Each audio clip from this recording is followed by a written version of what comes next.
Who are you? Cain? Cain. Or Abel? Abel. The paramount question on planet Earth.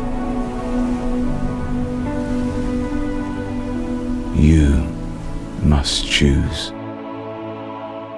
Babi Yar. Tragic truth. All but hidden from the world. The address on the wall.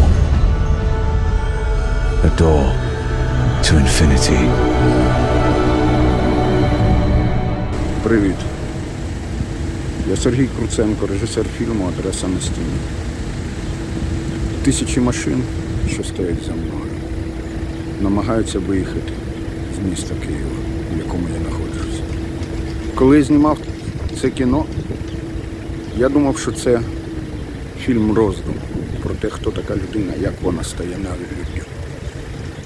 І я не думав, що це торкнеться безпосередньо мене, мою сім'ю.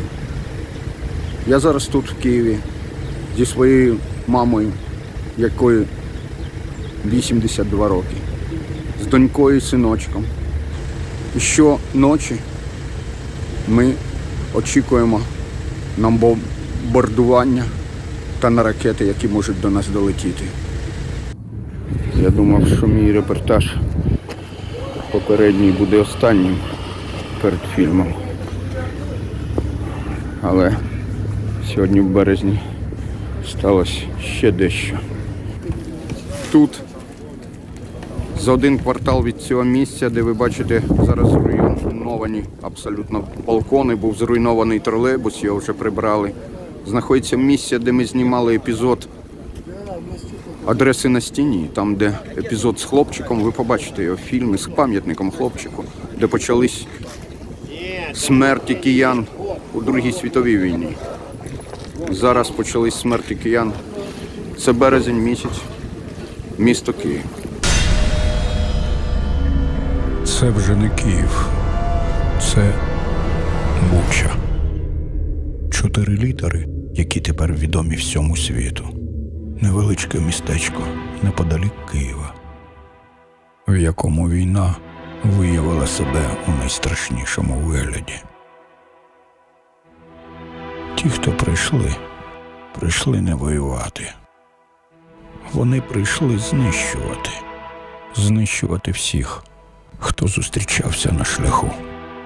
В це неможливо повірити. Цього просто не може бути. Але це є. Зґвалтовані жінки та діти. Люди, розплющені танками. Це те, що тепер світ знає, як Бучу. Містечко неподалік Києва.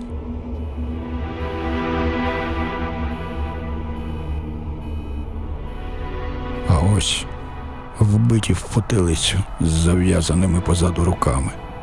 Перед смертю їх катували, стріляли в коліна. Боже, цього не може бути. Але це є.